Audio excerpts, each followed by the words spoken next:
বন্ধুরা good morning. Franchise cricket মানে গোটা বিশ্বে এখন ইন্টারন্যাশনাল ক্রিকেটের থেকে যে ফ্র্যাঞ্চাইজ ক্রিকেটের নাম সবথেকে বেশি হয় সেটা হলো আইপিএল। বাংলাদেশে Bangladesh Premier League, Big Bash League, Pakistan Super League, Caribbean Premier League, আবার তো সাউথ আফ্রিকার একটা লিগ শুরু হয়ে গেছে, মেজর টুর্নামেন্ট লিগ আমেরিকাতে। বিভিন্ন লিগ খেলার কারণে কিন্তু আন্তর্জাতিক প্লেয়াররা তারা কিন্তু বেশি বেশি করে টাকা পাচ্ছে, আর সেই কারণেই তারা নিজের দেশকে ভুলে যাচ্ছে।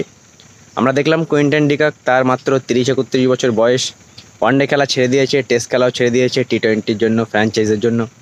আর কালকে এমন একটা ঘটনা ঘটলো বন্ধুরা, যে ঘটনাকে কিন্তু একেবারেই মানে একটা অন্যরকম নজিরবিহীন ঘটনা ঘটে গেল। আফগানিস্তানের 3 প্লেয়ারকে সাসপেন্ড করে দিল 3 বছরের জন্য তাদের দেশের ক্রিকেট বোর্ড। সেই 3টে প্লেয়ার হলো মুজিব জাদরান, ফজল হক ফারুকি আর নাবিনুল হক। এরা কিন্তু তাদের বোর্ডকে জানিয়েছিল যে 2024 সালে নাকি তারা আফগানিস্তানের হয়ে বেশি ক্রিকেট খেলতে পারবে না, ফ্র্যাঞ্চাইজ ক্রিকেট লিগ খেলবে বলে। সেই কারণেই নাকি তাদেরকে সাসপেন্ড করা হয়েছে। এরা কিন্তু 3টেই আফগানিস্তান মেন টিমের একটা সিনিয়র ইম্পর্টেন্ট প্লেয়ার, যারা এবারের বিশ্বকাপে খুব ভালো করেছিল। কিন্তু এই ফ্র্যাঞ্চাইজ ক্রিকেট লিগ আন্তর্জাতিক ক্রিকেটকে কিন্তু একেবারেই শেষ করে দিচ্ছে।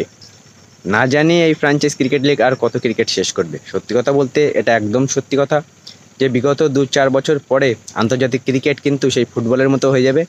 শুধুমাত্র বিশ্বকাপ আসলে আমরা দেখতে পাবো, বাদ বাকি সারা বছর ফ্র্যাঞ্চাইজ ক্রিকেট লিগ একেবারেই শেষ করে দিচ্ছে বন্ধুরা আন্তর্জাতিক ক্রিকেটকে এই ফ্র্যাঞ্চাইজ লিগ।